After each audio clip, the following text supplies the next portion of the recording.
बिस्मिल्लाहिर्रहमानिर्रहीम अस्सलामु अलैकुम डियर स्टूडेंट्स, मैं बशीर अहमद मुबशिर, आपका मैथमेटिक्स टीचर। आज हम मैथमेटिक्स 10th क्लास के बुक में से जो यूनिट नंबर 1 है उसकी रिव्यू एक्सरसाइज का क्वेश्चन नंबर 2 का 7th पार्ट इसको समझेंगे। तो ये क्वेश्चन है, एक शॉर्ट क्वेश्चन है। ये पेपर में कुछ इस तरीके से पूछा जाता है कि डिफ़ाइन क्वाड्रेटिक इक्वेशन, के क्वाड्रेटिक इक्वेशन को डिफ़ाइन करें, यानी कि इसकी आपने डेफिनेशन बतानी है।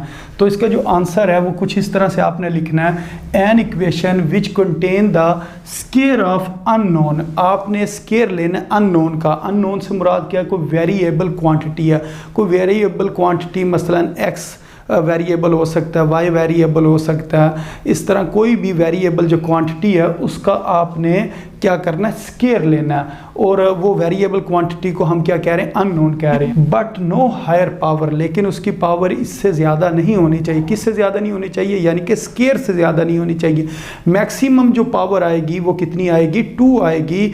तो स्केयर को 2 कहते हैं। उसके बाद इस कॉल्ड क्वाड्रेटिक इक्वेशन, इसको हम क्वाड्रेटिक इक्वेशन कहते हैं, या इसका एक और नाम भी, और an equation of second degree, या इसको हम ऐसी इक्वेशन कहते हैं जिसकी सेकंड डिग्री होती है, या इसको हम सेकंड डिग्री इक्वेशन भी कहते हैं।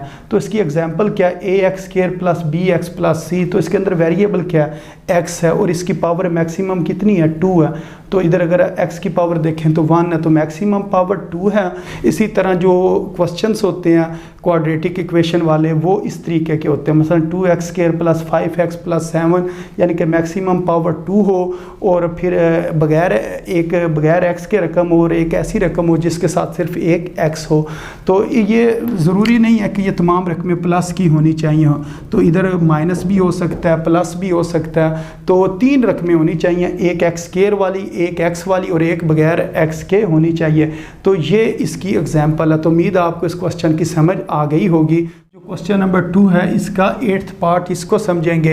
ये कुछ इस तरीके से पूछा गया है कि डिफाइन रेसिप्रोकल इक्वेशन। आपने रेसिप्रोकल जो इक्वेशन है उसको डिफाइन करना है, यानी कि उसकी डेफिनेशन बतानी है। तो इसका आंसर आप कुछ इस तरीके से देंगे, an equation is said to be reciprocal equation, की जो इक्वेशन है वो उस वक्त रेसिप्रोकल इक्वेशन कहलाएगी इफ़ इट रिमेन अनचेंज, अगर वो तब्दील ना हो, व्हेन जब x is replaced by 1/x, जब आप x को 1/x से रिप्लेस कर दें तो आपकी इक्वेशन जो है वो चेंज ना हो। तो ऐसी इक्वेशन को हम क्या कहते हैं? रेसिप्रोकल इक्वेशन कहते हैं। तो इधर ये एग्जांपल दी हुई है, x plus 1/x plus 7 is equal to 0। अगर हम इस x को रिप्लेस कर दें 1/x से, तो इस x को भी अगर हम रिप्लेस कर दें 1/x से, तो हमें ये पता है कि ये जो डिवाइडेड बाय के नीचे डिवाइडेड बाय के जो रकम लिखी होती है, एक ये डिवाइडेड बाय और एक ये, तो इसने किधर आ जाना? इसने ऊपर वाली टर्म के साथ आकर मल्टीप्लाई हो जाना।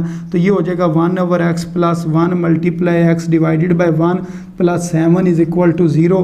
तो ये 1 और 1 ये ख़त्म हो जाएंगे। तो ये क्या बन जाएगा? 1/x plus x plus 7 is equal to 0। तो इसको और इसको अगर आप देखें ये दोनों सेम है। तो अगर हमने x की जगह पर 1/x लिख दिया तो फिर भी हमारी इक्वेशन के ऊपर कोई फ़र्क नहीं आया। तो जो ऐसी इक्वेशन होती है जैसे कि ये जो लिखी हुई है, इस इक्वेशन को हम क्या कहेंगे? ये रेसिप्रोकल इक्वेशन है। तो उम्मीद है आपको इस क्वेश्चन की समझ आ गई होगी।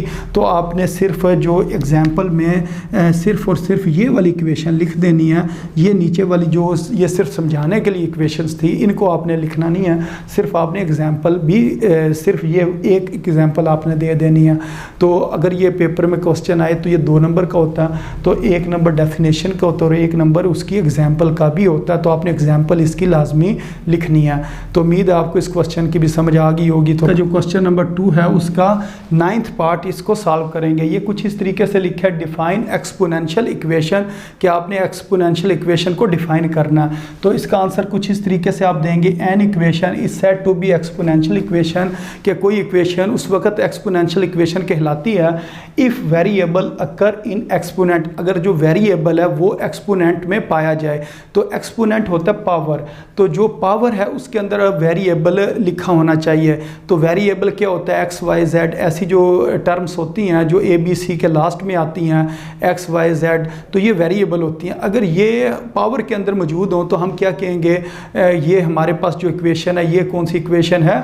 एक्सपोनेंशियल इक्वेशन है। तो इधर एग्जांपल दी हुई है 5 की पावर x प्लस 5 की power minus x is equal to 4। जो वेरिएबल है वो प्लस में भी हो सकता है और माइनस के अंदर भी वो लिखा जा सकता है, लेकिन वेरिएबल वो पावर के अंदर मौजूद होना ज़रूरी है। सिर्फ एक रकम के साथ भी x लिखा जा सकता है, दोनों के साथ भी लिखा जा सकता है। तो ये हमने सिर्फ अपने पास एक एग्जांपल आपने दे देनी है कि जो वेरिएबल है उसके अंदर आपने x को लिख देना है या y को लिख देना है या z को लिख देना है।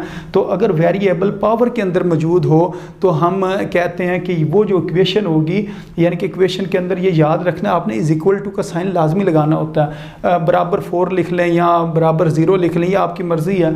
तो आपने ऐसी इक्वेशन लिखनी होती है जिसके जो पावर है उसके अंदर वेरिएबल मौजूद हो। तो ऐसी इक्वेशन को हम क्या कहते हैं? एक्सपोनेंशियल इक्वेशन कहते हैं। अब जो रिव्यू एक्सरसाइज का जो सबसे लास्ट क्वेश्चन है, जो क्वेश्चन नंबर 2 का सबसे लास्ट पार्ट है, जो 10 नंबर है, वो अब उसको हम देखते हैं क्या है। वो लिखा हुआ है डिफाइन रेडिकल इक्वेशन। आपने रेडिकल इक्वेशन को डिफाइन करना है। तो एन इक्वेशन इन्वॉल्विंग एक्सप्रेशन, ऐसी इक्वेशन जिसके अंदर पाई जाए कोई expression under a radical sign, radical sign के अंदर, ये जो स्क्वायर रूट वाला साइन होता है इसको आप कहते हैं रेडिकल का साइन, इसके अंदर कोई एक्सप्रेशन पाई जाए।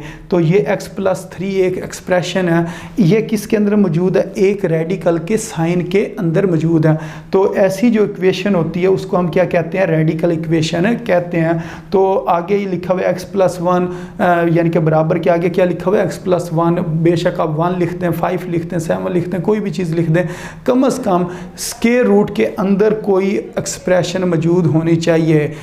तो ऐसी इक्वेशन को हम क्या कहते हैं? रेडिकल इक्वेशन कहते हैं। उम्मीद है कि आपको ये जो रिव्यू एक्सरसाइज का जो क्वेश्चन नंबर 2 है उसकी बहुत अच्छे तरीके से समझ आ गई होगी। तो अपनी दुआओं में याद रखें। अस्सलामु अलैकुम वरहमतुल्लाहि वबरकातुहू।